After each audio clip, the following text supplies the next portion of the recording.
John Anik and Kenny Florian Podcast. John Anik and Kenny Florian. I f***ing love them. I can't get enough of them. Let's hear that Boston next. Big jab there from Duffy, and Frank Mir is hurt now. Down goes Duffy, out cold. Frank Mir does it again. Rock'em sock'em robots here. Oh my goodness. Hyperbole. They're a couple of absolutely self-involved bullshit artists. Here are your hosts, John Anik and Kenny Florian.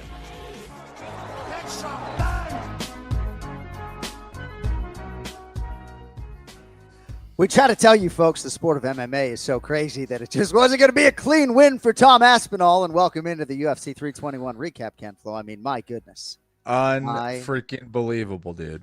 Goodness. Welcome in. Hope you had a good weekend.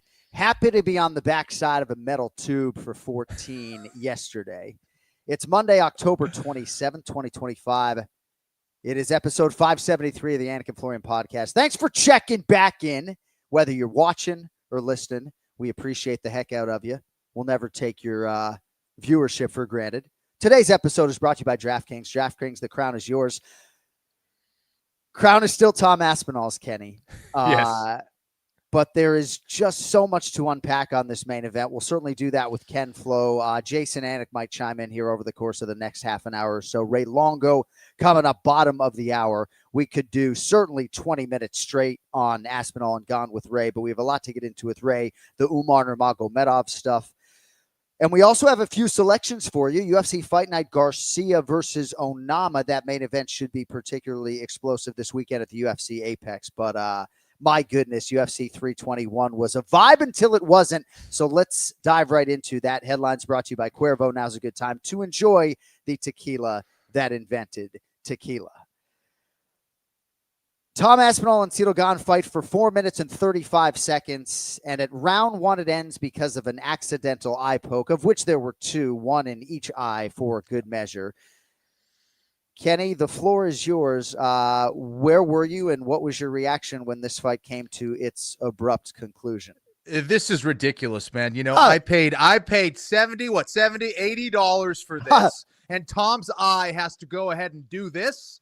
I feel betrayed. No, listen, a lot of people complaining kind of similar complaints, whether it's like, you know, I put money on Aspinall or I went to see the fight and yada, yada.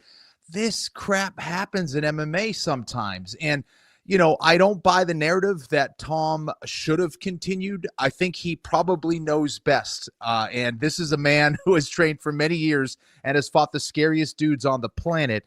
I think if he would have been able to continue, he would have continued. So, you know, it's funny just how people kind of project their own kind of feelings on the fights. And the unfortunate thing is in combat sports, crap happens, whether it's a random broken leg or a poke in the eye.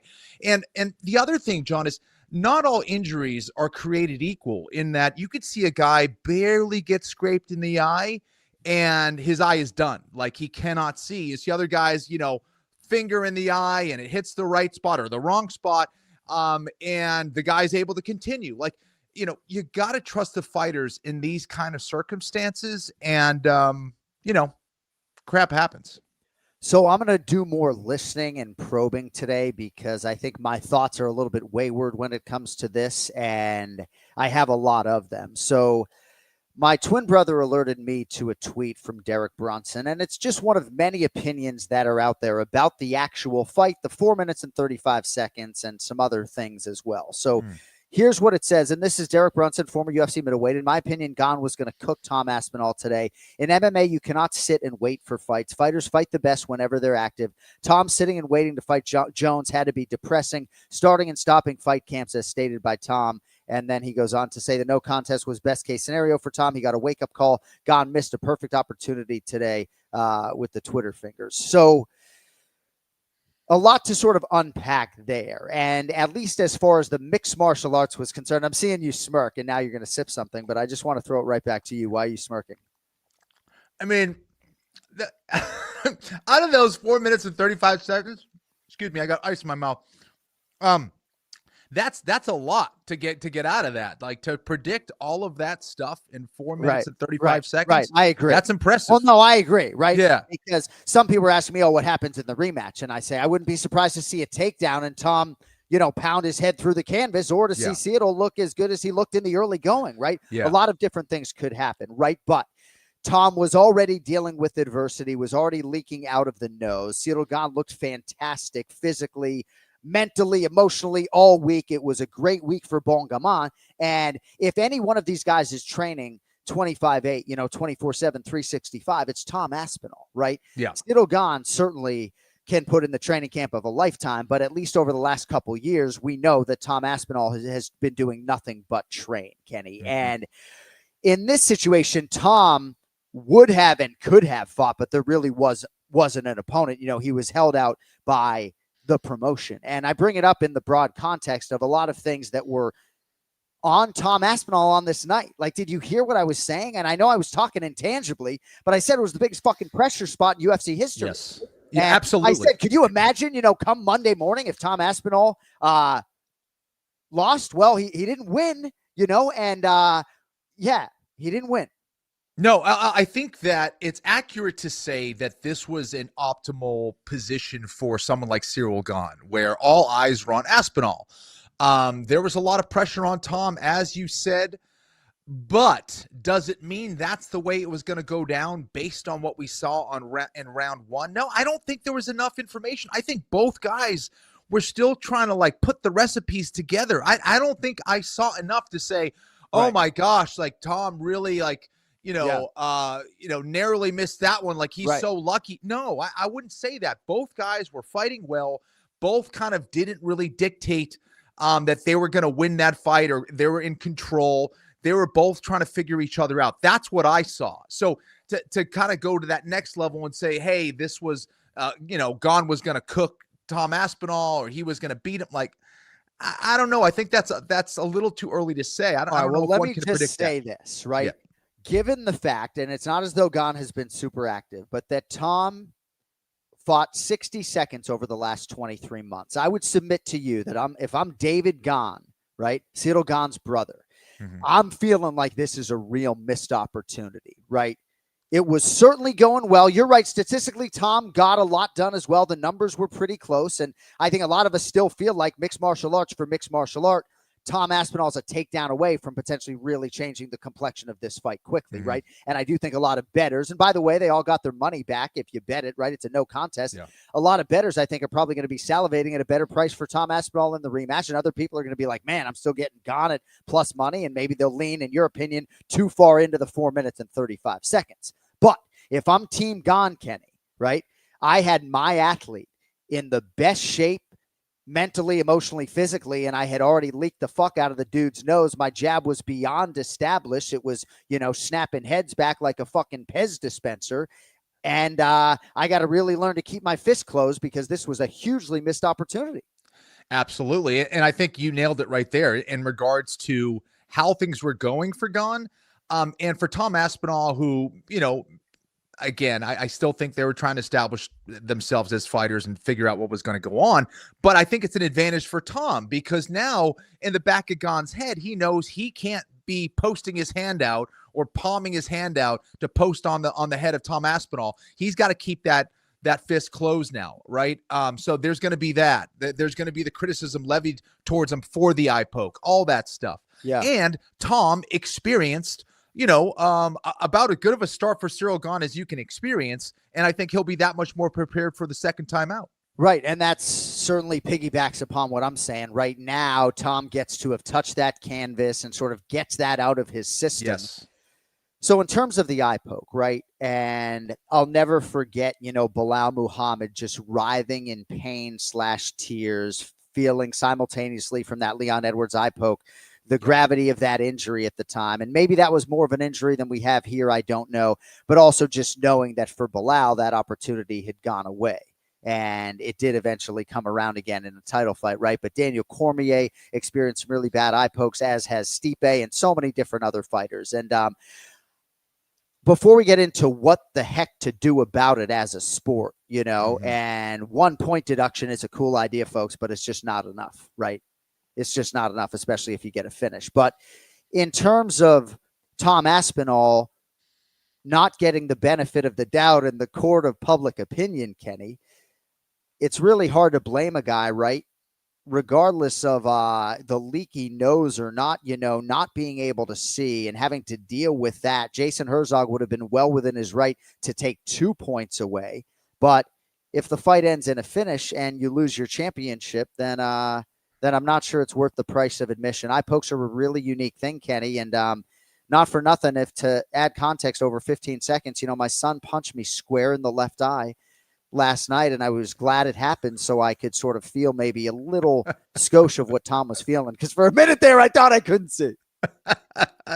Exactly. Well, it's further complicated by the fact that Gunn almost poked him just moments before the actual eye poke, right? So, and this is something that certain fighters have those tendencies, whether they're trying to do it on purpose or not. I don't know. I don't think so. I'd like to give them the benefit of the doubt. I don't think someone's going to be that evil or sleazy, but they do exist out there. I'm aware of that. The big problem in this sport, John, and I used to joke about this all the time with, shots to the nuts. I said, the good thing about those is everybody has one. I used to joke about it all the time. You always get one, right? And if you know that as a fighter, right, some people may try to expose that and take advantage of that. It's like, well, I only have at least one eye poke. I'm not going to get DQ'd. Right. So, that's the problem. And I think that, yes, more needs to be done in regards to that, whether it's, taking money away, just like maybe a foul, a foul that goes too far in football or basketball. I think you gotta hurt them in the wallet a little bit. I think, to really affect change. Because other than that, like, people don't fear that stuff as a fighter. And can I just say real quick, in terms of groin strikes, as a man with men's anatomy, right? How can you not give a fighter the benefit of the doubt? Even when there's an inside leg strike, right? The potential for something to trickle up. What I said on the broadcast this weekend, and I forget the fight, and this is a direct quote, like, there's a lot going on down there. You know what I mean? Like, they're not faking it when it comes to a groin strike. Now, when it comes to an eye poke, right? Jason Herzog handled the situation really well, right? Yes. So if you knew immediately, you're getting 1 point, if not 2, right? Because a referee is trying to level the playing field if the fight continues. And how do you do that? Certainly not a stern warning in this case. He would have taken at least 1 point, right? But let's say Jason Herzog goes over and says, take your time. I wish I could give you 10 minutes instead of 5. I'm taking 2 points away from the guy. Is Tom compelled to fight? I don't think he is. The man couldn't see, and 5 minutes maybe isn't enough. So you're not going to have a fight restart after 10 minutes because of an eye poke, are you? I don't know. I mean, there are a lot of weather delays in other sports that are less than ideal for the physical being. I don't know, Kenny. I think if you're talking 1 point per eye, you could have taken 3 here. Yeah. There's so much on the line here. This is for the world championship, okay, in the UFC. And you work so damn hard.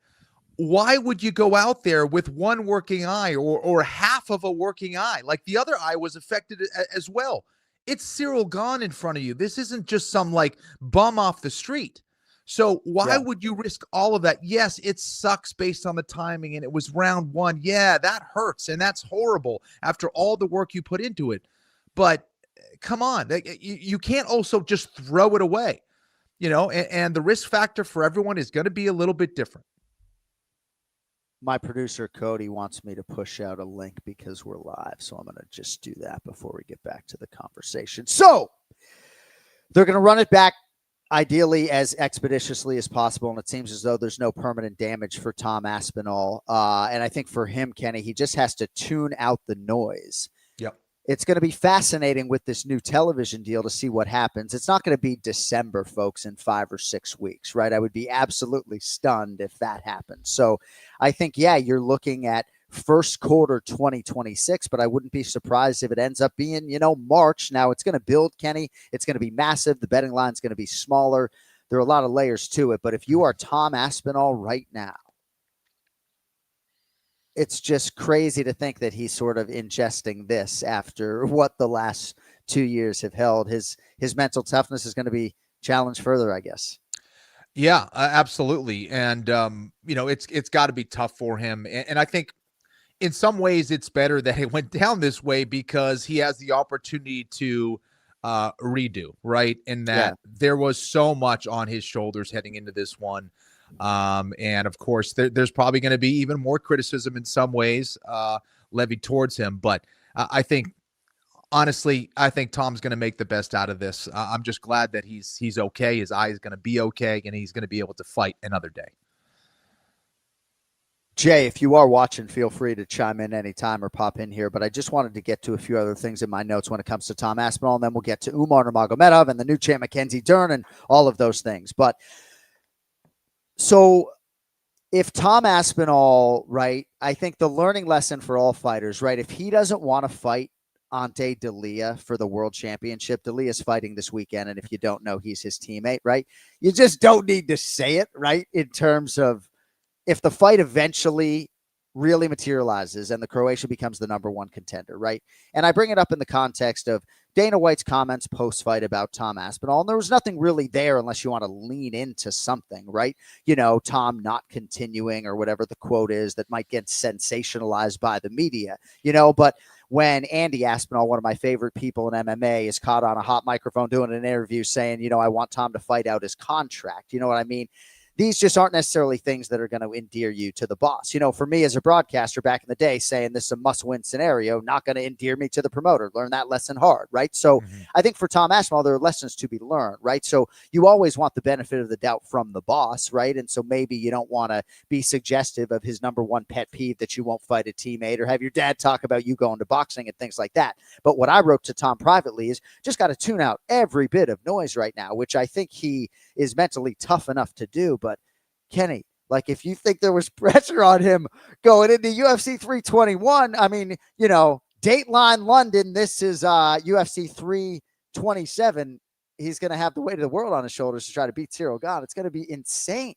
Yeah, no, I think it's certainly going to be there. You know, I don't know if it's going to be more. It quite possibly, you know, it could be. It could be. I don't know. I think that there's a lot going on. And these are the things that I think make, you know, being a professional athlete so difficult. A lot of times it's the struggles outside of the arena that make it even more difficult, more challenging.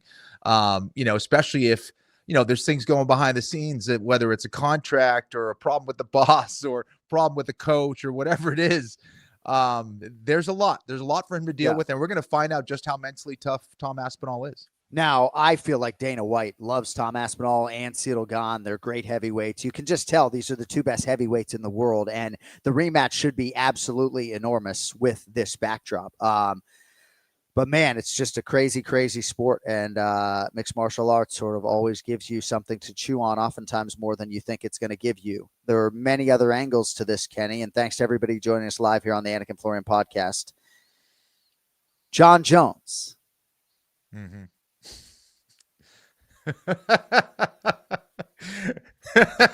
You want me to talk about that? Well, I mean, I can tee you up, or you can just give me your thoughts on everything relating to John Jones. Let me give you this. Yes. Okay. Let me give you this. Like if you're John Jones looking for ammunition, right? You know, I mean, John's got a no contest in there, I think, right? But 15-3 with a no contest brings Tom Aspinall's winning percentage down to 78% as a pro. You know, like if you're Team Jones, Aspinall didn't win Saturday night. You know what I mean? Yeah. And you can jump on whatever, right? There are a lot of people joking, oh my God, what type of tweet is John Jones going to push out now? You know, I'm just saying for those who thought John Jones would maybe dispose of Tom Aspinall properly, these 4 minutes and 35 seconds and the ensuing no contest is not a bad thing for Team Jones. Of course. And you know, I think that MMA math, of course, does not make sense. And it would be such a amateur move for me to be like, well, John Jones beat Cyril Gane in, you know, a minute or whatever it is.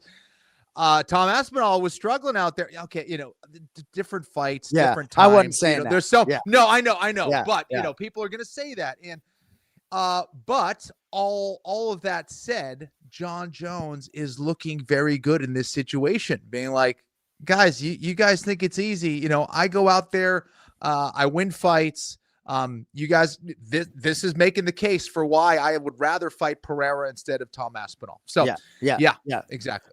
Well, and, I guess you can tell the nature of maybe my somewhat personal relationship with Tom Aspinall that I did message him. I message a lot of fighters after a loss, but as far as Jones is concerned, to your point, right, you think it's so easy, right? Like Tom Aspinall, according to a lot of people, was anointed, right? And it's hard to just, and even Dana White going off the weigh-in stage was just sort of saying, like, I feel like people just discount Cedal Gane, and it's just not that easy, right? Yes. So, yeah.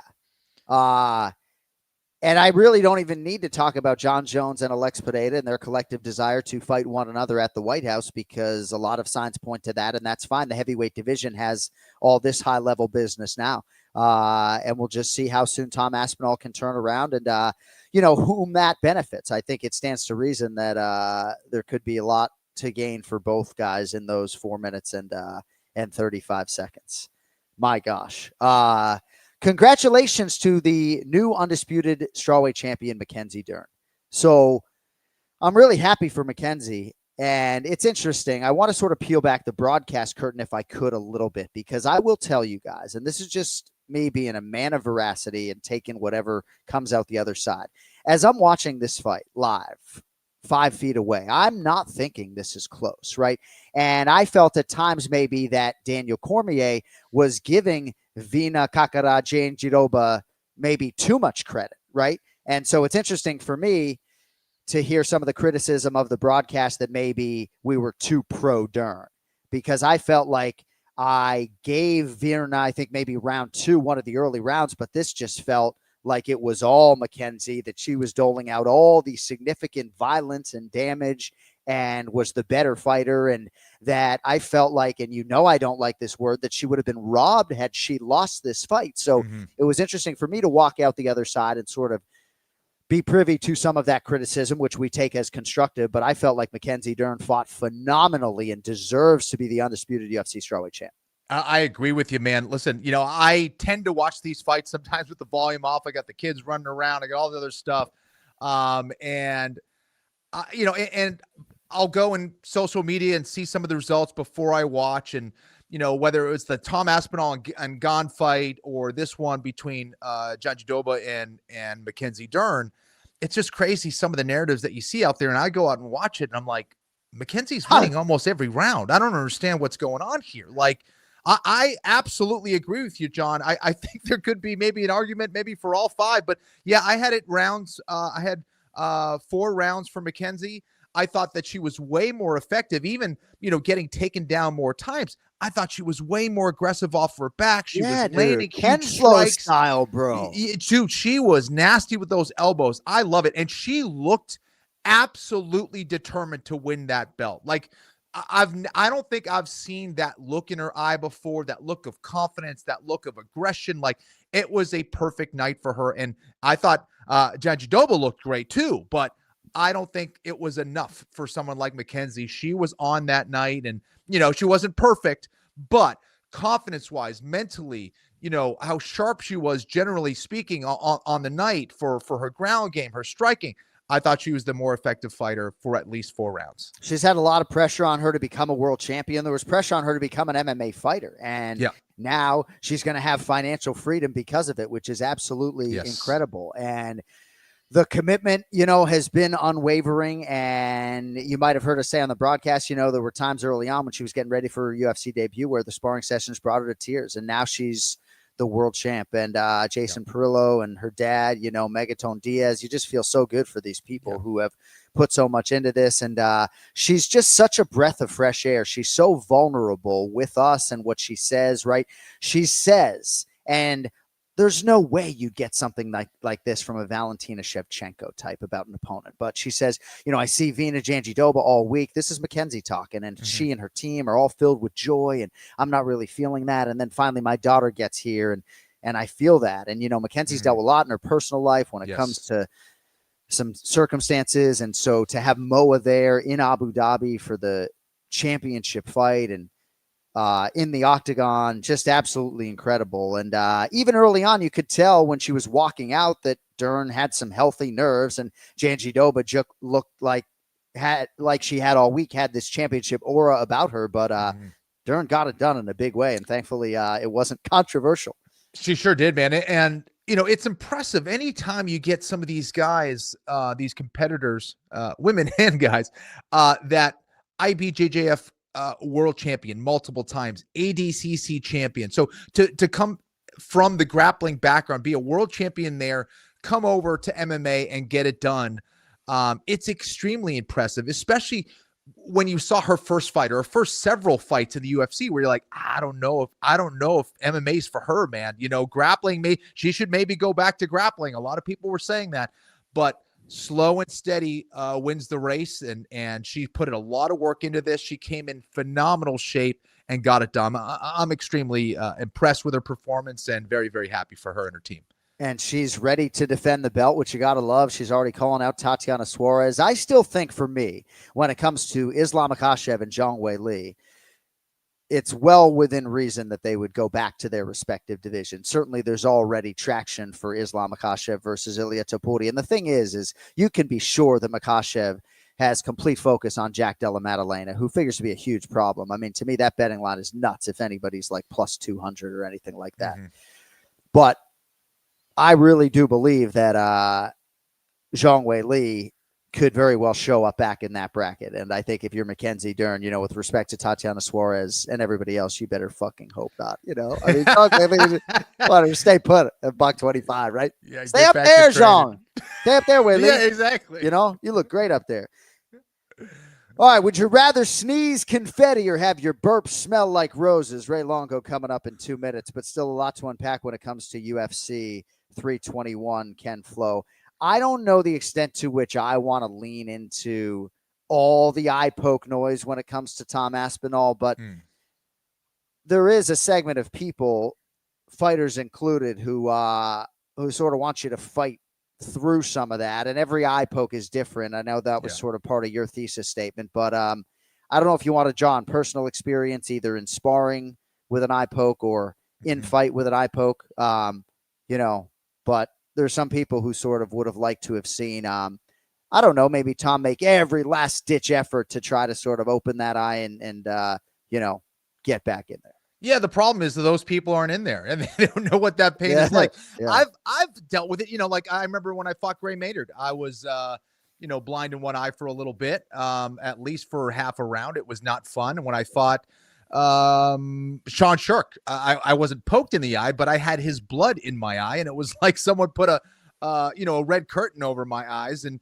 that wasn't fun either. And it's the sport is challenging enough, guys. It really is. I promise you, it's really, really difficult. And to deal with something like getting poked in the eye, and when there's so much on the line, when there's so much that can change the trajectory of your career, I don't think that's our call to make. I go back to having to trust the fighter on this. And only they know the severity of the injury and what their capabilities are with that injury and whether they can continue. Obviously, if it's not a big deal and if it's starting to resolve itself, yeah, absolutely continue fighting 100%. But if you're going out there with one eye and being like, let me just tough through this, then you're putting your health at risk, guys. Okay. Yeah. It's not your brain. It's not your body. Yes, we're all frustrated. We want to see this fight go on, but I don't think any of that is more important than the safety and the health of that fighter. It's ask Michael Bisping about that. I don't know. Yep. No, we're aligned. Yeah. Cody's writing to me, Vierna had 9 minutes of control time as she was getting elbowed in the face. Do you get credit for control time when you're eating elbows? You got to do something with it. A lot more coming up on UFC 321. My scorecards for losers, Jailton Almeida and Jose Miguel Delgado. I thought they both won. Plenty more on that coming up. I don't mind the Volkov stuff at all if anybody deserved a goddamn break. But plenty more on Umar Nurmagomedov and all things UFC 321 coming up here in about 60 seconds. But other than Jason Tatum and maybe Tyrese Halliburton, all your favorite NBA players are back in DraftKings Sportsbook, an official sports betting partner of the NBA. Is the place to bet on NBA stars this season. And how about this? Listen to this. New customers, you bet just $5. And not only do you get 3 months of NBA League Plus, you're scoring $300 if your bet wins, paid in bonus bets. So Couple things coming in your back pocket here. Download the DraftKings Sportsbook app. Use code AFPOD. That's code AFPOD. Bet $5. Get 3 months of NBA League Pass Plus. Get $300 in bonus bets. If your bet wins, in partnership with DraftKings, the crown is yours. Gambling problem? Call 1-800-GAMBLER. In New York, call 877-8-HOPE-NY or text HOPE-NY. In Connecticut, help is available for problem gambling. Call 888-789-7777 or visit ccpg.org. Please play responsibly on behalf of Boot Hill Casino and Resort in Kansas. Pass through a per-wager tax may apply in Illinois. 21 plus age and eligibility varies by jurisdiction. Void in Ontario. Restrictions apply. Bet must win to receive bonus bets, which expire in 7 days. Minimum odds required. NBA League Pass auto renews until canceled. Additional terms at dkng.co/audio. Limited time offer. All right. Ken Flo. Yes, sir. Umar Nurmagomedov is a human being that I put on a pedestal, man. His humility, I understand in competition sometimes he might be a skosh overconfident, right? Even in this Mario Bautista fight. But I am truly in awe of his humility, his desire to improve, his work ethic, and his response to adversity in fight, which happened in the form of a toe hold and also in terms of a knee strike. Yeah. And yet he still wins 30-27. And I think a lot of that's rooted in will as well. Skill plus will. This guy to me is pound for pound one of the 10 best fighters in the world. And we're going to keep going on UFC 321 with Ray Longo. Let's get to Ray. It's now time for the Ray Longo Minute. I want you to punch a hole in his fucking chest. That's what I want. The Ray Longo Minute. Starring Ray Longo. The John Anik and Kenny Florian Podcast. Look at him! Look at the motherfucker! That's what I'm talking about! Yeah. Star of the show is here. I just did a long setup on Umar Nurmagomedov. So before we dive back to Tom Aspinall and exchange pleasantries, I feel like Umar's one of the top 10 pound for pound best fighters in the world, and just really marveled at his response to adversity. Obviously, your guy handled him, but what were your thoughts on Umar's performance? 30-27 times 3 Ray over Mario Bautista. Yeah, look, Umar's a good fighter. No question about it. Was it a knock you out of your socks win? No. Was he breathing heavy? Yeah, it looked that way. Maybe it means nothing, but you gotta, when you got the machine in front of you, it's not a good look. Yeah. Be, breathing that heavy. So yeah, he's a great fighter, 100% great fighter. But I saw nothing in that fight that I think would lead anybody to believe the second fight with Merab would be different. But I could be wrong. But Kenny, and let me put a little qualifier on that. I was watching a fight at the main card. I watched at the gym. So there was a lot of in and out and people talking and me running around. So from what I saw, that's my take. Kenny, I'd like to get your thoughts on Umar Nurmagomedov and just add that he fought the best, most highly trained version of Mario Bautista, Yes. who is so well coached and so highly skilled in so many different areas, was maybe a millimeter of a knee away from knocking Umar out. Kenny, what'd you make of this feature bout on pay-per-view that I thought was just outstanding? Yeah, I came away extremely impressed. I think that was the time to face someone like Nurmagomedov, and Bautista, I thought, fought his ass off. I think they got off to a great start, both fighters. Just that first round alone, that will tire out a lot of guys. Maybe not Merab, but it will tire out a lot of guys. And, they kept a fast and furious pace pretty much throughout. There's a lot of grappling exchanges, a lot of striking in and out. And when Mario is moving like he does, and he has excellent footwork, you got to stay on your toes and you got to move with someone like that and be ready for that in and out type style. And Nurmagomedov tried to match him with that. I thought largely he was extremely effective from the outside, especially with those amazing kicks. And then when he needed a takedown to slow Bautista down, he did exactly that. So I came away extremely impressed and couldn't agree with you more, John, in regards to his honesty and his integrity and how he views himself, especially, his comments about Khabib Nurmagomedov. And yeah, I thought it was a brilliant performance against a very dangerous guy in Mario Bautista, who I thought, was worthy enough as an underdog pick, Yeah, update me on what he say about Khabib, because again, I'm going to read it to you right Yeah, now because yeah. this is really, I But think, worth leaning into. Let me just read this real Yeah. quickly if I could. Khabib, and this is Umar Nurmagomedov at the post-fight press conference. Khabib could come home from a tough trip, arrive at 12 at night, change clothes, and go run. If he didn't manage to get even one training session during the day, he would still hit pads at home at night. The difference between us is that he gave all of himself to this, and we don't. You have to be honest. At 12 at night, I can force myself to go run maybe 5 times out of 10 because I think he did it. He went. He worked, so I must if I want to achieve something. He was fanatical about training, maybe also because the Almighty gave him his physical strength. In the gym, everything works for me. I can control guys. I can go for submissions. But in the cage, Khabib is psychologically much stronger than me. And in the cage, I feel like something is missing, but I'll keep striving. I find all of those guys to have an honesty about everything. If you ask them who's going to win the fight, they're not bullshitters. They're not bravado guys. They back up what they say. So yeah, that's interesting. He's being 100% honest, but unfortunately he needs 10 out of 10 at midnight to beat a Marab. That is the issue. I think that was the difference. Honestly, that was, you could have said those exact same things about someone like Marab Dvalishvili, right? And I think that was the difference. But I will say this, most fighters won't face that. They will not look in the mirror. And if they do look in the mirror, they won't go out and say those things. The fact that Umar is saying those things, I think is a great acknowledgement. And it also means that he realizes he needs to do those things, right? Well, other people are like, no, I worked hard. This is the best camp of my life, and I don't need to do anything. I did everything I could, when deep down inside, they know that they didn't. And the fact that he did that shows that he is going to be a better fighter because he's saying that, in my opinion. No, listen, the guy's a solid fighter. There's no question about it. I'm just bringing it back to Marab, but the guy is a great fighter. There's no question about that. So I don't agree with all of that, right?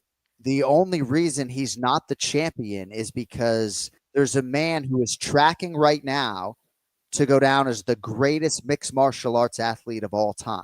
That's the champion. Marab Dvalishvili is on a trajectory right now to supersede John Jones and George St. Pierre and everybody else as the greatest fighter of all time. In this era, Ray, right? I don't believe that if Umar takes the running, and again, I'm not a fighter, right? So take it for what it's worth. It doesn't matter. I don't runs 9 out of 10 times. Necessarily that's going to be the recipe. Marab just might be that special type of fighter. I think Umar has devoted his entire life to this. I guess there was one day I was at AKA that maybe he was a couple minutes late. But I don't know. I don't know if those little tiny things that he's referencing are going to be the difference. I think he's good enough to eventually realize a world title and probably would be the champion in a division that didn't have Marab. I don't know. Yeah, well, I would say I don't think Marab out-techniqued him necessarily. I think he out-hustled him. Right. And I think Marab out-hustles everybody. That's how he wins. Yeah. Well, it's not like he's doing I've never seen that double leg before. Oh my gosh, how does he throw those strikes? Yes. That's not what makes Marab impressive. What makes Marab impressive is he will outwork each and every one of the people in front of him, period. And Kenny, and to add even further to that, when you look at Marab's fights, you see gaps. I'm sure these guys see things that they think they can exploit, but then when they get in there, look, most wrestlers, they're going to try a couple of times. They're going to get tired. They're not going to expend the energy. This guy doesn't care. It just doesn't care. I don't know what else to say. I know multiple battery packs. Yeah. I've been in the gym with good wrestlers. If they're not going to get that efficient takedown, they'll back out and, wait and try again. This guy just doesn't care. So I think when you look at Marab, you could say, well, there's gaps here. There might be gaps there. But when you get in there, he makes up for whatever you think you're seeing with just sheer tenacity and he brings a pace that, insane. Right. And look, there's only one Khabib. Umar's never going to be Khabib. That's not of course, happening. right? So but We got 3 title defenses from Khabib, though. We didn't get anything sort of resembling longevity that allows you to compare him in totality with the other champions. That is true. In that way. And I wonder, Kenny, and again, I'm just sort of talking maybe in a little bit of a wayward way, but I wonder, Kenny, if Khabib thinks that if Umar gets in triathlon shape and just does takedown defense and triathlon shape, right? Is that what closes the gap with Merab? Because it was a pretty close fight, Yeah. I mean, that's open to interpretation, but I thought it was exceedingly close. Yeah, it was extremely close. It's hard to just get your conditioning down like that. But again, I think that will definitely help. But there's one other element to that, is being comfortable with being able to suffer as well. And I think Merab has that other extra element where, okay, every fighter is going to be well conditioned. Merab, I think, has an extra gear, but also beyond that gear is that element of just that mental toughness where it does not matter. He is still going to try to outwork you, and he's going to still. So, I think those are 2 separate things. And again, those are the things that separate Merab from maybe every other fighter in the sport right now.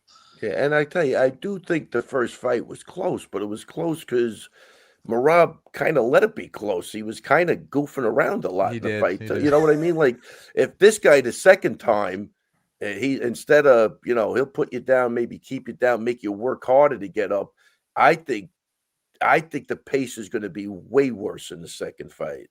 Yeah, well, you guys better not play with your food then. No, I mean, it's like I say your guy's trajecting to be the greatest MMA fighter of all time. And I think sometimes maybe you only hear my criticism, but we'll see what happens. I'm just telling you, Kenny, you don't think I'm crazy to suggest that Umar's one of the best pound for pound fighters in the world? Definitely not. Well, this is, I asked Dominic Cruz about, the parity in the division, the heavyweight division.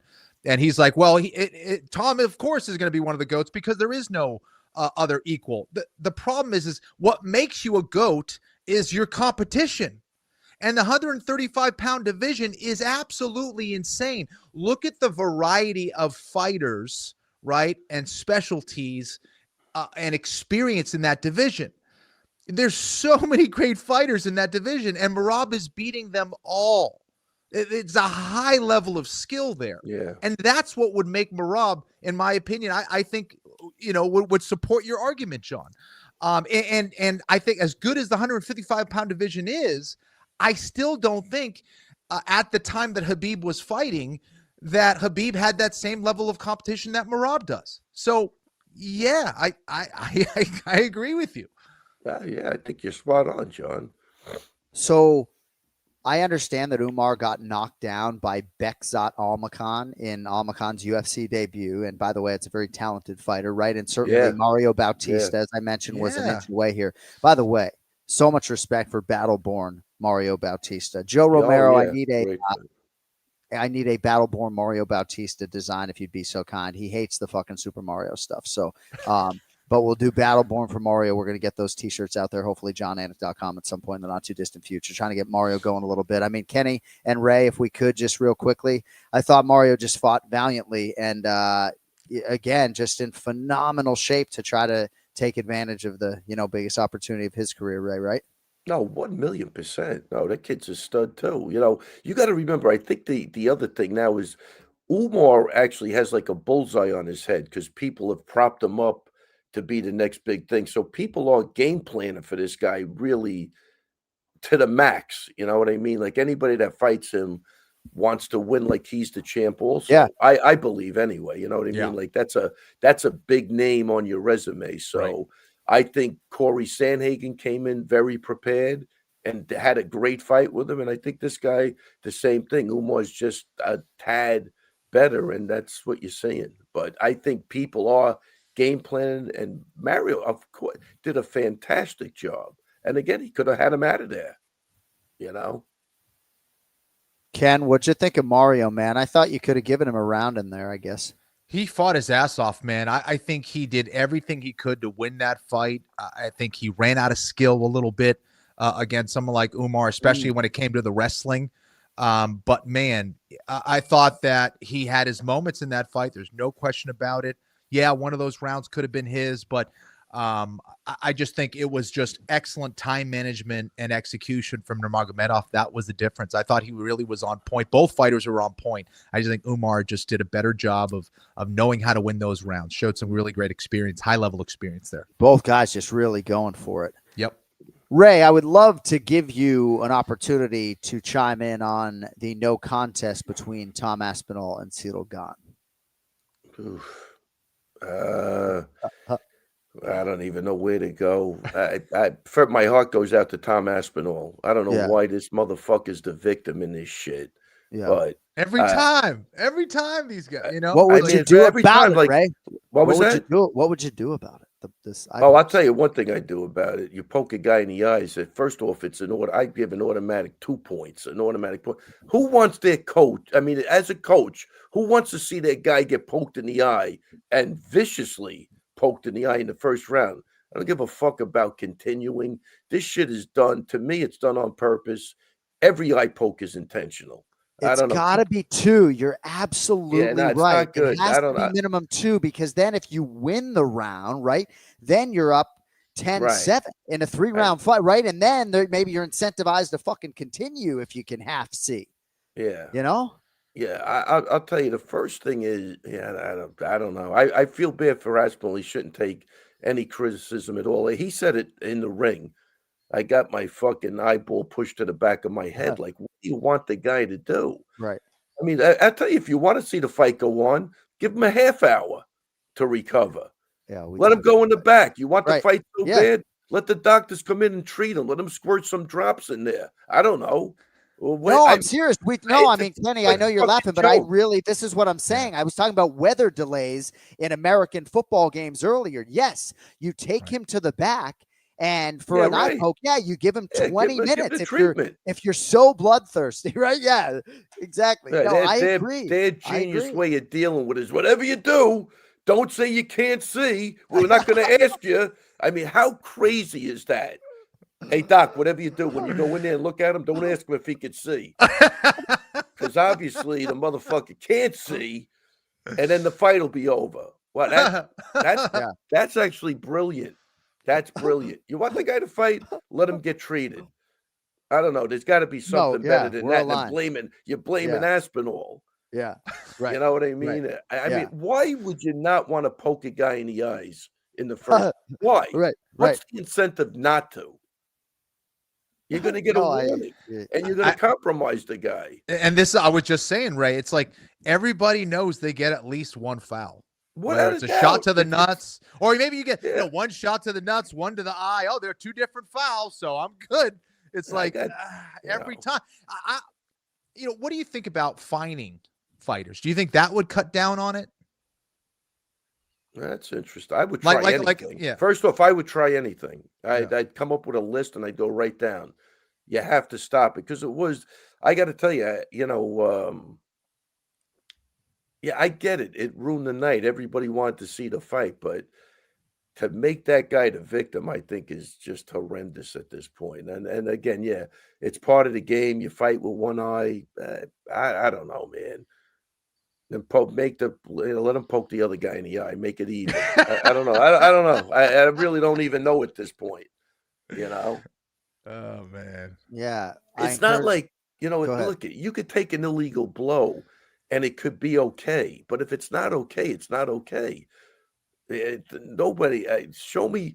Look, what they did even with Kevin Holland with the groin shot. Now we're starting to see groin shots that are so bad the guy can't even walk. Don't you want that, Kenny? You're out in a street fight and the guy's got one eye, that's bothering him. Who wouldn't want that? Right. Yeah. I don't know. I don't know. I thought it was.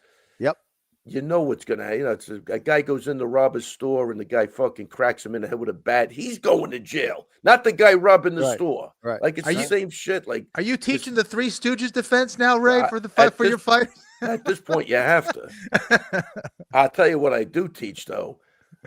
First thing in the street fight, you get your fingers in those eyes as quick as possible. It's one of the easiest ways to disable a guy. You're stupid if you don't. You're actually stupid if you don't. And I'm starting to think you're an idiot if you don't do it in MMA, because nothing's going to happen to you. and you're going to have a big advantage, you know? Well, maybe this will affect change because it is the first time in UFC history that in the moment a title fight ended in a no contest like this. Daniel Cormier and John Jones later became a no contest, but this is unprecedented. And you're absolutely right. 2 points minimalistically, and then this would have been 3 because you get 2 points for the impacted eye and then the 1 point for the other eye that was inadvertent. Ray, in the nature of time, how much do you have? No, go. We got another 10 minutes at least. Okay. I think 10. So I have to ask you, did you see Alexander Volkov and Jailton Almeida? I actually did not see the fight. Okay. But I heard about it, and what I heard about it I kind of liked, but I did not see the fight. All right, I'm going to table that and get to that with Kenny on the back end. So did you see Quillen Salkild's knockout of Nasrat Haqparast? I did not see it. I was calling the fight, but I did not see it. Yeah, that's funny. So a lot of people are calling it. First of all, John, I applaud you for even making it. That trip had to be brutal coming back. Yeah, I mean, I've been there 9 times in the last 7 years. So, you mean being here today? Yeah. When did you get back? I mean, does the last decade not show you my commitment to this? No, 100%. Stupid fucking podcast, right? I know what you're talking about. I know which podcast you were talking about. You got your flowers. I had to figure that out. You're the man. But I'm saying it's crazy making those trips and showing up. Yeah, no, there's no doubt. 1425 is not short. But so get back to South. Yeah, so real quick. So sometimes people are like, dude, why is John Anik talking about bakeries right now? And I don't know that Quillen's going to do that in that moment. And I almost missed Leon Edwards' knockout of Kamaru Usman, but I was talking in the moment about, Nasrat Haqparast's parents getting him into training because he was overweight as a kid. And then I turned to Laura Sanko. I'm like, but, they owned a bakery.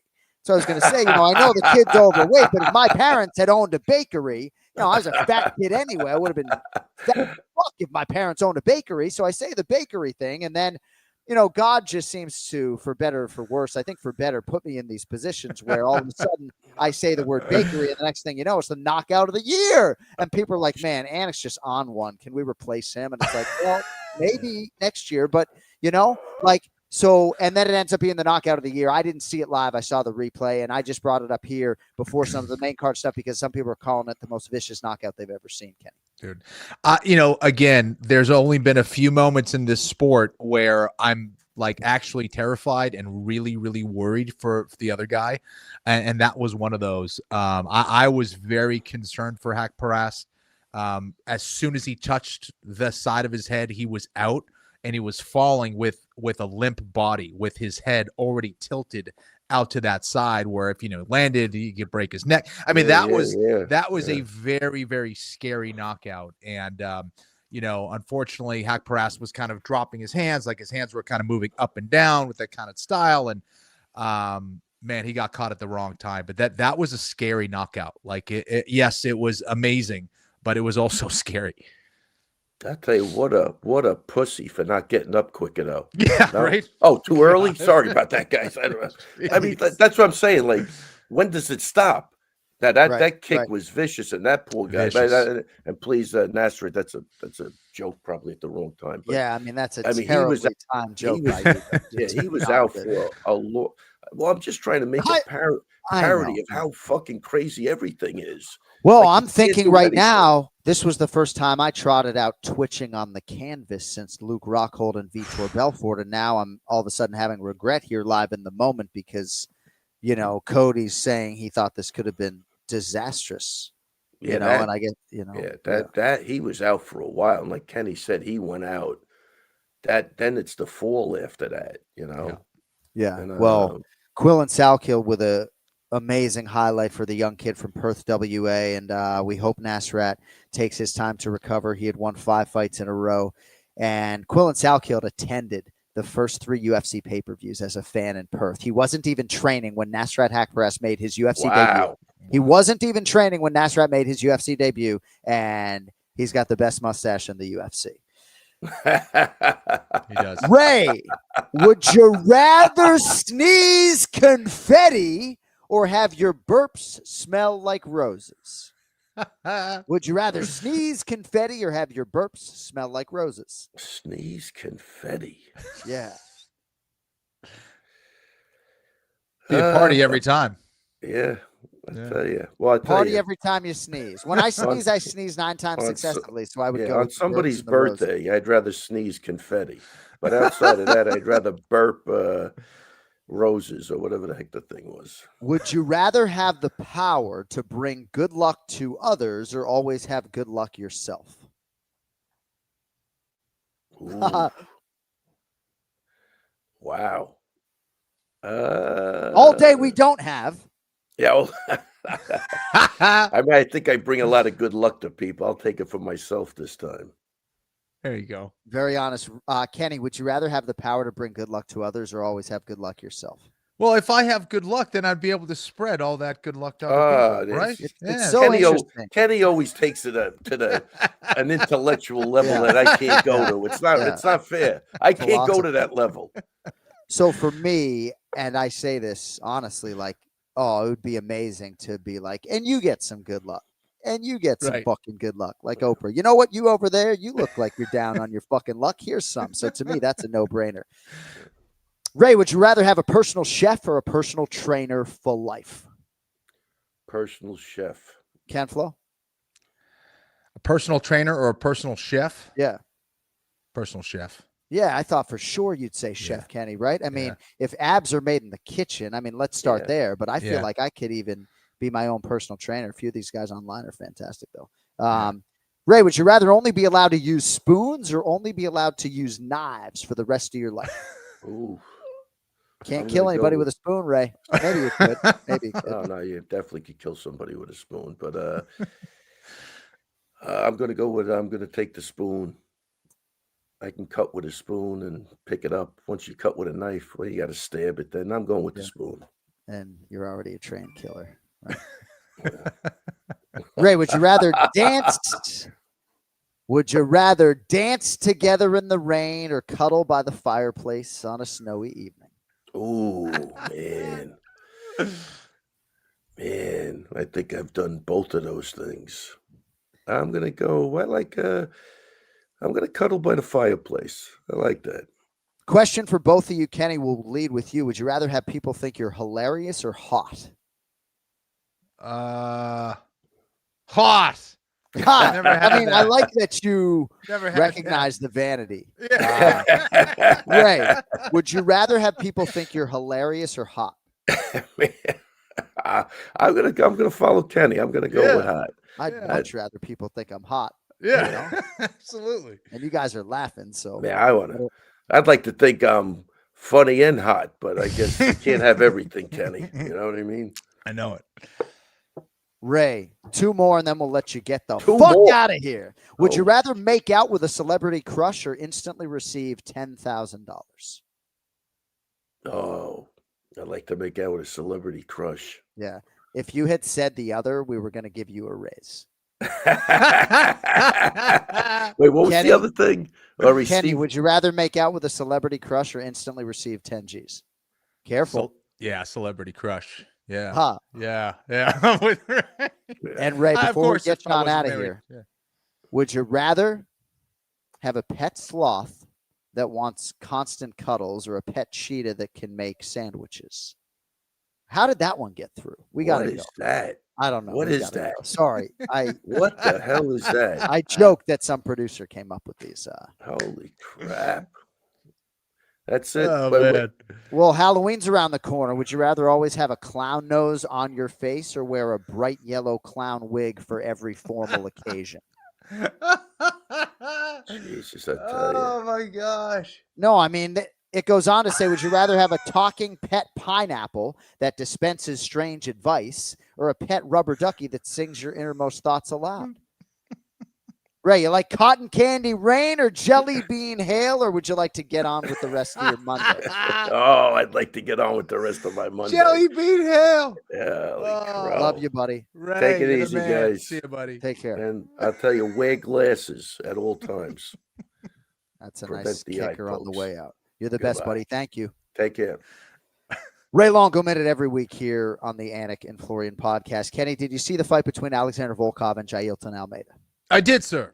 So Yes. Volkov deserved a break here after losing to Cyril Gane, in my opinion, in their rematch as a plus 300 underdog. So sometimes divine intervention, whatever you want to call it. But for me, Jailton Almeida's grappling was effective enough and damaging enough and violent enough. And if high amplitude is not the term you like, I think you know what I'm saying. Yes. For me, that's 29-28 Almeida every day of the week. I don't think Volkov wins the round on the basis of the effective striking, even if Ray and many others and Dana, yeah, I think we all like the sentiment, right? But like, we can't lose sight of the fact that this is mixed martial arts. Your thoughts on that? Yeah, listen, I thought it was just a matter of fact. I kind of looked away. I was like, well, obviously, Almeida's going to get the win. Maybe he could have done a little bit more, and I was hoping that he would do more at times with his striking. Even as a grappler, I felt like he could have done more. However, I thought he won the fight. It's a tough one. I think that Volkov could have done more himself to really swing the judges his way, or swing, I guess, my opinion of the fight his way a little bit more. I didn't think he did enough on some of those scorecards. I thought Almeida's grappling was more effective than some of the stuff he did. But, it seems like, these judges are really leaning on the damage factor, and they felt that maybe Almeida didn't do enough. So, yeah. I was a little bit surprised, though, for sure. Yeah. Certainly want to see more from Magliagino and a valuable lesson to learn. But, yeah, I did sort of feel like the outcome was kind of an eventuality there after those 15 minutes. I'm going to rifle through some of these other results. Some people suggesting maybe this was the worst pay-per-view card of the year. Certainly a lot of decisions, Kenny, and it did feel like an exceedingly long night. I would also submit to folks that the crowd just did not seem particularly festive, even though it was far and wide. Just didn't feel like there was much volume for whatever reason, and a lot of support for both athletes in the main event, but one of the quietest pay-per-view crowds that I have experienced. Great knockout win for Azamat Mirzakhanov, and that bounce in the step and that potency, man, he's a real problem. Walter Walker making UFC history, 4 successive heel hooks, which is just incredible. I'd kind of like to get 30 seconds from you on that. Nathaniel Wood and Jose Miguel Delgado in just an awesome fight. Ludovic Klein fighting through the broken ankle against Mateusz Rambetsky. My twin brother texted me. He's like trying to get me the message, like, dude, he broke his leg, but like I had my phone face down. So a lot to unpack. Anything that you'd like to get into there? I'm all ears. Yeah, I thought the Ludovic Klein-Rumbeski fight was phenomenal. Man, was that a bloody fight. One of the bloodiest fights I've seen. Dude. And it only happened in round 3. I mean, it was crazy. Maybe he got cut in round 2. But anyways, a lot happened in that fight. Klein had to fight through, and you could see him kind of try to communicate to his corner. It seemed like he's like, hey, my foot is broken, my ankle's broken. For him to fight through that, I thought was really impressive, but he looked really good, and Rumbeski is just tough as hell. My God. Who else we want to talk about? Volker. Nathaniel Wood and Jose Miguel Delgado. Did you see that fight by chance? I did not see that one. That is actually worth watching. Okay. Yeah. Fascinating fight. Jose Miguel Delgado did miss weight, but I did think he won that fight. Hamdi Abdelwahad versus Chris Barnett. Yes, saw that. Was, sorry. Yeah. Yeah. There was a lot of wrestling, not a whole lot going on. So, if there are people out there who want like UFC Fight Pass homework, I'll point you to 2 fights this week. The worst fight that I've ever seen, if you want to suffer through 15 minutes worse than Hamdi Abdelwahab and Chris Barnett. Much respect, Brian Wright and Team Abdelwahab. I'm just saying. Go watch Konstantin Irokin versus Gabriel Gonzaga at heavyweight on Fight Pass. And then also watch the bloodbath that was Kenny Florian versus Sean Shirk, because Mateusz Rambetsky, that was as bloody a fight as I have called. Yes, it was bad. Wood, so much respect for his UFC career, and I do think Jose Miguel Delgado out of the MMA lab will be a future UFC champion. Mario Bautista could be a champion in my mind if it weren't for this Merab Dvalishvili character. But yeah, really, I thought Walter Walker. Can you give us something on these heel hooks, Kenny? Because, he's got all these different fucking angles. Thank goodness Laura Sanko was there. Shit's crazy. Oh, my God. It was beautiful. And you could see him setting up once he was in that kind of Z guard with that leg hanging out of there. I was like, he's going to go for this thing right now. I mean, he already hit 3 in a row. Why not? But he's found himself a move that works, and boy, does it work really well. And especially in that division where I don't think there's a whole lot of guys that are so submission savvy, like some of the lighter weight classes. Yeah. And Walker, man, found that move beautifully. Looked like it was locked on pretty tight, and Sutherland had the tap, man. I thought it was great timing. So Louis Sutherland's whole thing going in there, I mean, not his whole thing, but defensively, it's like, just don't get heel hooked, and felt like he was in a pretty good position to just not do that. And sure enough, 84 seconds in. Not the guard you want to do against a heel hooker. No. Yeah. All right. UFC 321 is in the can. Never a dull moment. As we spin it forward, the pronunciation of the week is brought to you by Total Wireless, the official wireless provider of UFC. Get unlimited data that won't slow you down. So we got a couple of women fighting each other, and we're going to have some fun with the pronunciation of the week. Yeah, we got 3 files today. We're going to save one, but we have this first one, Kenny. You can see her name populated, and if you are audio only, her first name, Alice, right? Yes. Like from the Brady Bunch, the housekeeper, Alice. May she rest in peace. And the last name is spelled Ardellean. So we're going to have you give a go at this one, and then we'll get to her opponent. All right. So you're looking at it. I want to say Ardeline, but I would maybe Ardellean. Are you going to give us her first name as well? You think you're just Alice, going Alice, huh? Yeah, sorry. Alice Ardellean. I'm going to go with that. I'm going to go with what probably not what I think it is. So, yeah. Ardellean. Press play. Alice Ardelean. Alice Ardelean. Alice Ardelean. Wow. Okay. I don't know. I know we got the Ardelean right, but I don't know if we called her Alice on the last fight. Right. So, and this weekend, she is fighting a woman whose first name is Montserrat, Montserrat. And then the last name is 2 words spelled Conejo. Last name Ruiz, Ruiz, which I don't think is on the file. So, Kenny, we're just looking for the first 2 names there of Alice Ardelean's opponent, if you'd be so kind. Montserrat Conejo Ruiz. I just wanted to hear you and her say it. Go ahead, Code. Mi nombre es Montserrat Conejo. Mi nombre es Montserrat Conejo. Conejo means rabbit in Spanish. Okay. Wow. So it's like Montserrat, rabbit. Yeah. Rabbit. 2 animals in there. Yes. All right. Let's save the third file because it's pretty easy on the ears. And we're going to make some predictions. It all goes down to UFC Apex this weekend. UFC Fight Night, Garcia versus Onama. Let's get to the main event challenge.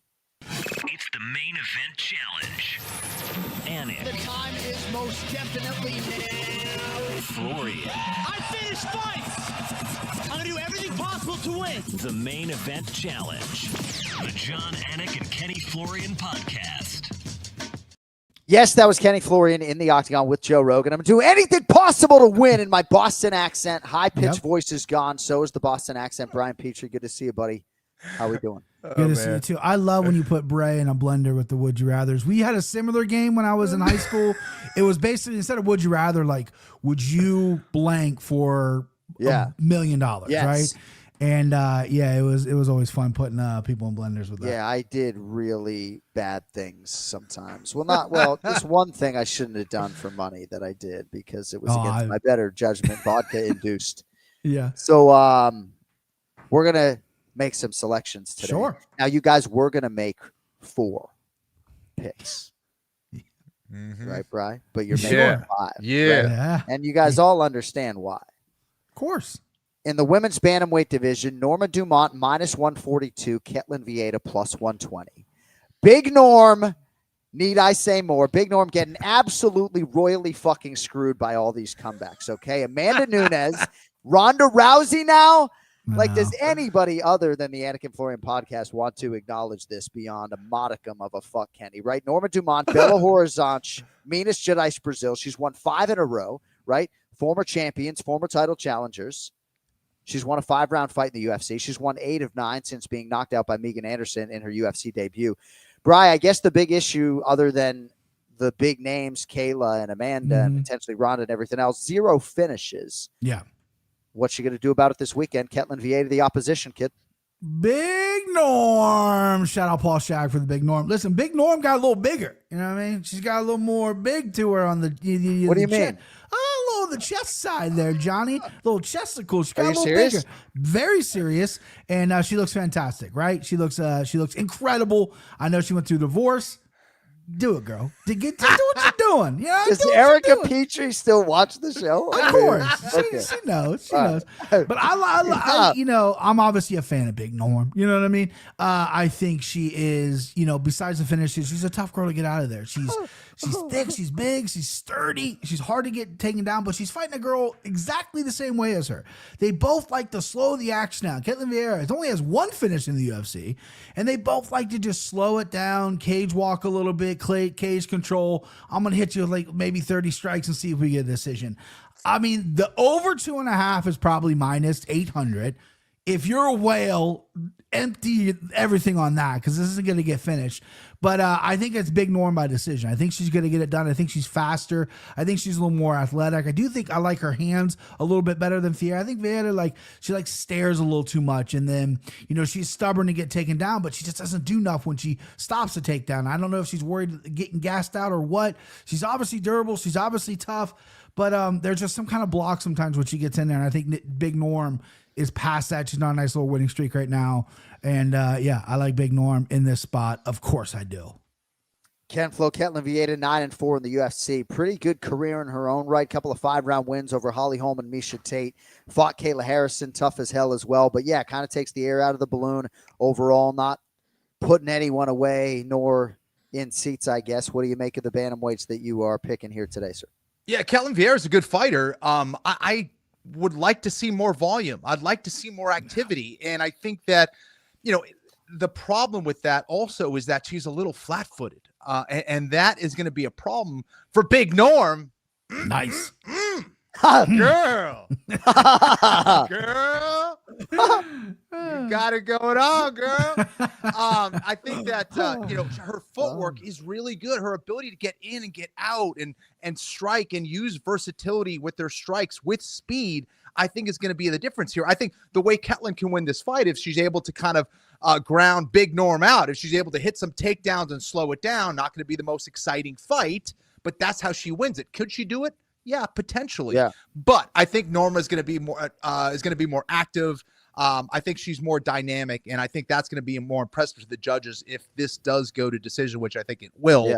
So give me Big Norm. Come on. Yeah. Term of endearment, and it 100%. Didn't originate here. Girl. All right. Featherweight division on the main card live from the Apex this weekend. So, Cody, your roll cue is going to be taking on, right? So I'm going to say the first dude's name, and then you're going to play the file of his opponent because this file is fucking amazing. Isaac Dolgarian, minus 245, taking on. My name is Yadier Del Valle. My nickname is the Cuban Problem. One more time. My name is Yadier Del Valle, and my nickname is the Cuban Problem. My nickname? I like how he says nickname. That's the best. Cody, I'd like to hear that whole file again, please. My name is Yadier Del Valle. My nickname is the Cuban Problem. One more time. My name is Yadier Del Valle, and my nickname is the Cuban Problem. Yeah. Fucking Tony Montana. I love it. I'm going to request to call his next fight. You got it. I've never done that before. I just want to be able to say the Cuban problem. That's a Cuban problem. I mean, can you imagine? You got a problem with me, man? The Cuban fucking problem, man. Taking on the Midwest Choppa. Pretty good nickname there. Dolgarian, the Midwest Choppa, minus 245. Yadir, the Cuban problem. The Valle, it trusted on him. So Dolgarian trains out of Factory X Bride, 2-1 of the UFC with a pair of finishes, and on the other side, the Cuban problem reps Main Street Boxing and Muay Thai. Gracie Baja, West Chase fights out of Houston, Texas. BP, who do you love? I was surprised by this line, if I'm being honest with you. Isaac Bulgarian, he gets a lot of love from the book. I mean, Francis Marshall, he was an underdog. Then he was a favorite over Christian Rodriguez's loss. And then he was like a minus 2,300 favorite over his last time out. I know he's a newcomer, short notice. He's getting a lot of love from the books. When I capped this fight, I broke this fight down, looked at tape before I even looked at the line. I thought this was a closer line fight. You're giving Bulgarian a little bit more props. He's got to finish his UFC, but Dabaye, I mean, this dude, you know what I mean? This dude's legit. The Cuban problem, he is a problem. And they're both very similar as well. They both sit on their punches, and it's very pushy, right? They like to grapple. That's where they want to get it done. They want to get it done on the grappling side of things. I think Dabaye, and I'm saying his name perfectly there, I think he's a little bit looser on the ground. I think he's stronger. He used to fight at 55. Now he's at 45. Bulgarian had problems with Christian Rodriguez, who I know is a 45er, but really he's a 35er on the ground. That screams promise to me here. I think Dabaye is going to get it done at plus money, plus 200. I think we're stealing from the books right here. Yeah. I like it. I think they're going to watch each other stand up when he goes to the ground. I think it's going to be Dabaye, and I think he's going to win by decision. Come on, man. It's a different name every time you say it. I had it going so well. The Cuban problem. Give me the Cuban problem, John. All right? He's going to give me the Cuban problem. We talk about like the Y becoming a J, like Raul Rosas Jr., the Jongus fighter, but you changing that V to the B, like it fucked my brain up. Fuck my brain up for sure. Oh, that's great. Right, like Kenny and I weren't laughing until we just couldn't any longer. I do with Kevin Ballejos as well. To me it's Kevin Vallejos, but Kevin Ballejos. That's right. That's a good example. Yeah. Kenny, the Cuban problem. Coming off a win in his UFC debut by first round submission over Connor Matthews. Now he takes on the Midwest Chopper. Kempfla, what do you think? You going Midwest Chopper or the Cuban problem? I am intrigued by this fight. I think that they are similar in that they get a lot done with their grappling. And they like to kind of sit down with their punches, throw big stuff. They're not like kind of like quick combinations, fiery kind of combinations. But a lot of it is, geared towards getting in on those legs or getting to the body and getting those takedowns. There is a contrast in that takedown style, though. Bulgarian comes from the wrestling, and Del Valle comes from judo, and Cubans have very high level wrestling and a very high level judo. Now he was just a brown belt in judo or whatever, but he does know how to use those takedowns very well. He has probably better submissions than Bulgarian. But I think it may come down to the takedowns, and I think Bulgarian may be a little bit stronger in that department, and that's why I'm leaning towards the house of Bulgarian. So, give me Isaac. Go the other way. All right. Welterweight division, boys. The 34-year-old Zimbabwean Temba Garimbo, minus 135, taking on the soon-to-be 39-year-old Philadelphia native Jeremiah Wells, who is plus 114. So Garimbo, Bry, back for the first time since getting sort of sideswiped by Vicente Luque, right? Mm-hmm. Perhaps overconfident, submitted in 52 seconds. It was UFC 310 late last year. Luque, of course, has had a decorated career, but I would submit to you this was a bad loss for Garimbo. It's been nearly 11 months. Now the slight favorite against Jeremiah Wells. Your thoughts? Yeah, I'm glad you mentioned the confidence. I know him and Luque had crossed paths training, and he just felt maybe safe in there, and he got caught, and that's what's going to happen. Garimbo's got a great story, right? He's improving every time he's out. 7 takedowns on Nico Price. Fight before that, 5 takedowns. This guy who was primarily a striker. He's going against Jeremiah Wells. We haven't seen him a little bit. He's on a 2-fight losing streak. One fight 2023, 1 fight in 2024. He's 39, but this dude built like a fire hydrant, wants to take you down, wants to wrap your neck up, right? His early UFC career when he started was submitting everybody, right? This and his stand-up is a work in progress. I think it's probably maybe a 39 a finished product at this point, but it's enough to get him into where he wants to do, and that's take you down. And I think Garimbo's offensive takedowns are great. I think I think he's working on that. How's the defense? How is that going to happen? Because Jeremiah Wells is coming at your legs. Even if you hurt him on the feet, he's going after your legs. Look at the Selmser fight. He was out on his feet, and he still won that fight by just keep taking him down. He's a Philadelphia tough boy that likes to get the fight to the ground. And I like Jeremiah Wells here. Plus money again. I thought that was a little strange for me. I Garimbo getting a little bit of love from the books. I get it a little bit. He's easy to root for, but I think stylistically this might be a poor matchup for him. And I like Jeremiah Wells here at this plus money. Cody trying to correct me in the chat, buddy. I said soon to be 39. I have his exact birthday in my notes. He'll be 39 in 3 days. Yeah, You know what's 1986. 1986 is 39. So sometimes my glasses are rose-colored. Oh, he was correct in Petrie. Sorry, I said he was 37. I'm sorry, Cody. My bad, Cody. Cody, I owe you an apology. I'm going to send you something. That was really rude. I'm just overtired. So, Kenny, sometimes my glasses are rose-colored, but I feel like Jeremiah Wells is like a really good fighter, and I've always sort of felt like he was going to do some things. He hasn't fought since February 10th, 2024. Split decision loss to Payne. Last win, April 22nd, 2023. Split over Semi, the fucking Jedi. Wells, the slight dog, or Garimbo, the favorite? Kenny, who do you love? Very interesting fight here. I think that Garimbo may be in trouble here because of that takedown defense that Brian was talking about. I think that if he's able to get things done offensively with his takedowns to keep Jeremiah off balance, I think that would serve him well.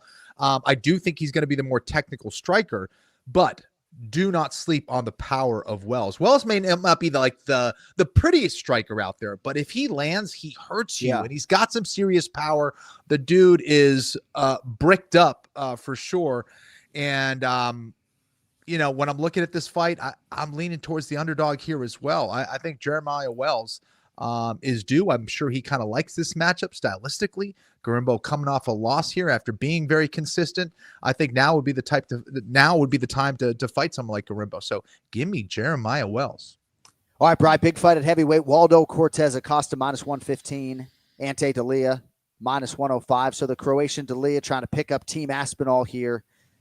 Certainly won't have Tom, right, in theory, to help over, the final few days. One of the best nicknames in the game, Walking Trouble. Ooh. He stopped the hard to stop Marcin Tybura in his UFC debut 55 days ago. He's 35 years of age, 26-6 as a pro.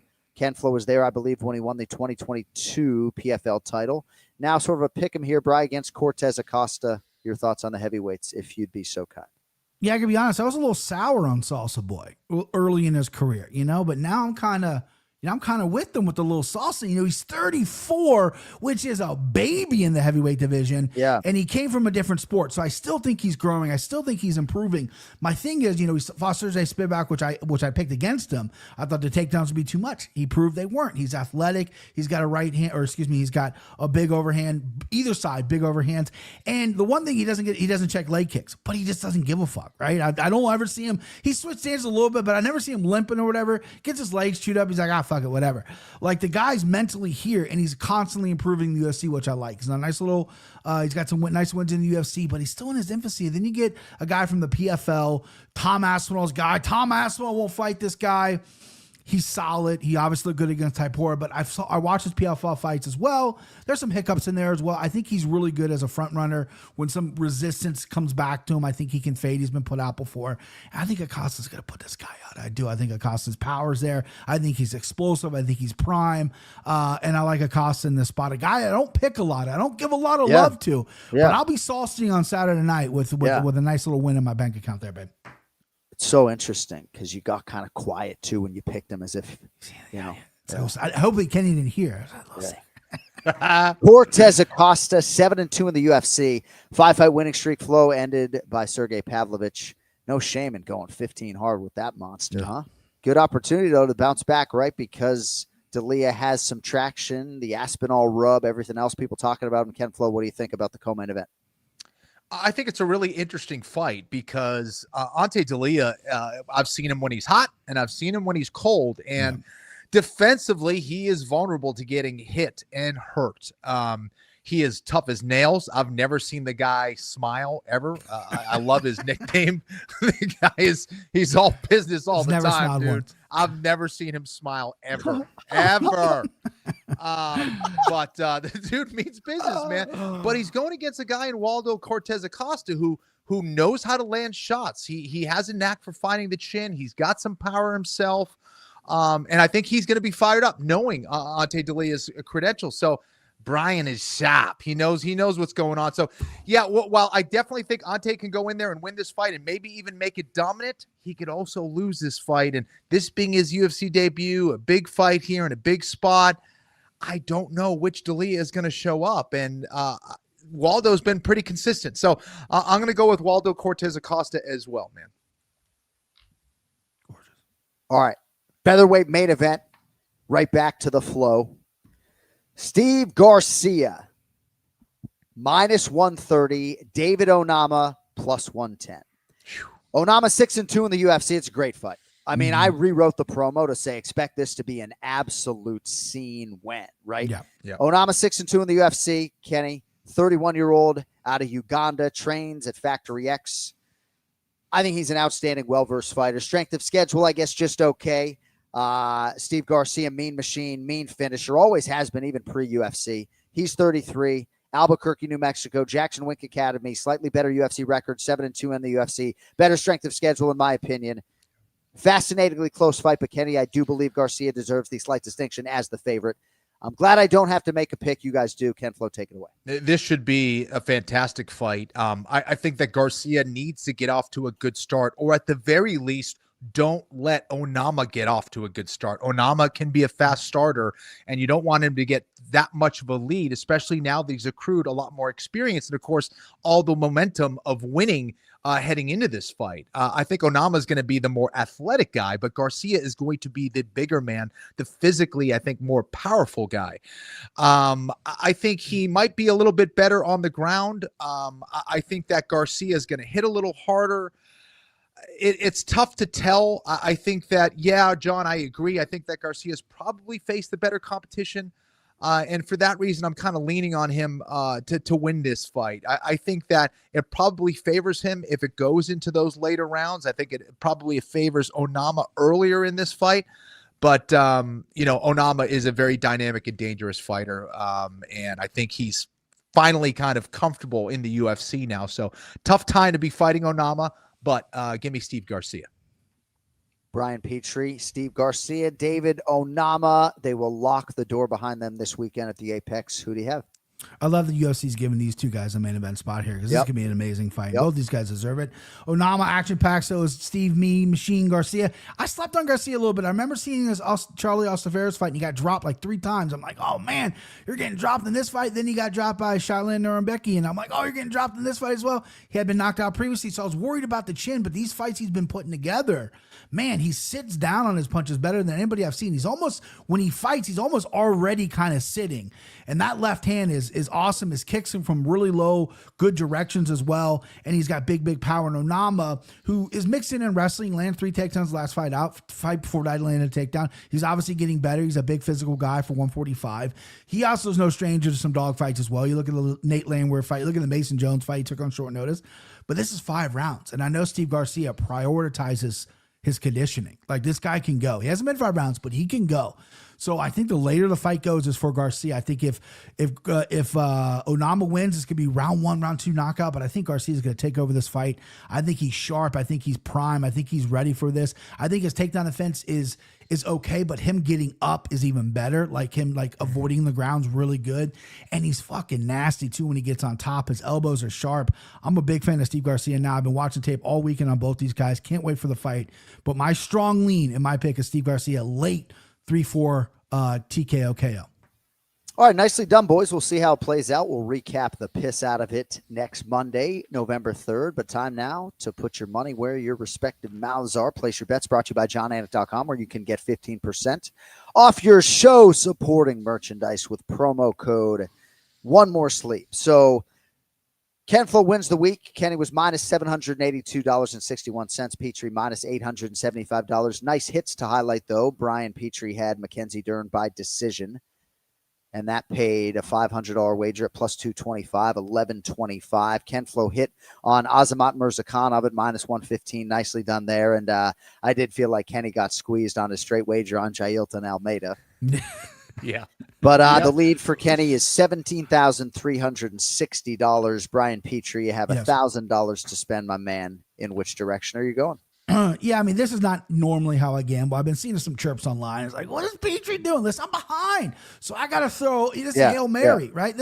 Sure, I like to run the ball. I like to get a few yards on first down. Yeah. But right now I'm throwing Hail Marys. Yeah. So I got a big parlay. It's a 3-legger, right? We're going to go Acosta. We're going to go Jeremiah Wells. And we're going to go De Bahia and that is plus 24,000, Johnny. So that's going to give me like 11 grand right there to try to cut this nut, bub. Right. That's exactly what we're doing down the stretch. You know, Yeah. I'm not going to lean into every last result, but that's what we're trying to do here Yes. as we chase down Ken Flo, you know, as you try to emerge from a $17,000 deficit. We can do it, baby. Ken Flo, you got a band. What are you doing here? UFC Fight Night, Garcia versus Onama. Let's see, man. Well, nice pronunciation of Garcia. I'm going to go with 350 on Big Norm. She's going to bring the storm. 350 on Big Norm. Let's go. Give me 150 on Jeremiah Wells. Okay. Nice. And then 500 on my guy, Steve Garcia. Let's go. Let's go. There you have it. A little sprinkle of action.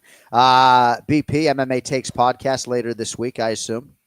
That's right, baby. Later this week, All right, Thursday, buddy. probably. Yep. All right, buddy. We'll have a great day and a better evening. Best of the family. And we'll talk to you real soon. You guys are the best. I'll see you. Brian Petrie, Chief Handicapper, Anik Florian Podcast, always bringing it in more ways than one.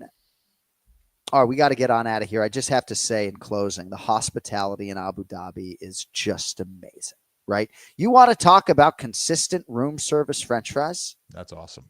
They're hot and perfectly fried every time. I love it. And, you know, your chicken tikka wrap shows up in 30 minutes every time. Oh, should I get my roommate up today? And again, I just got a standard room, no suite, you know. Right. Standard room. Should I? I'll just hit this makeup room button. I mean, and they're at your door in a minute. You know, That's you call awesome. it anything you need. The hospitality really is incredible and a nice way to work in that sort of environment. All right. Thanks to everybody for watching live and after the fact and for listening as well. Thanks to Ray Longo, Brian Petrie, our producer, Cody Merrow. Thanks to Jason Anik for nothing. Thanks for showing up today. And thanks to the Cuban problem. Yeah, dear. For the audio file today. We're right back Monday. Big stretch for the UFC, essentially live right up until Thanksgiving. Qatar shows a few weeks out as well. And of course, the monster that is UFC 322, November 15th at Madison Square Garden. Jack Della Maddalene's first title defense against the upcoming Islam Makhachev. All right, with that, for Ken Flo, I'm John Anik. Thanks for watching and listening. Tell your friends, tell your mom. We're back at it next Monday. Until then, you'll live. Kenny Florian, I got him, baby. We did it. I love this shit.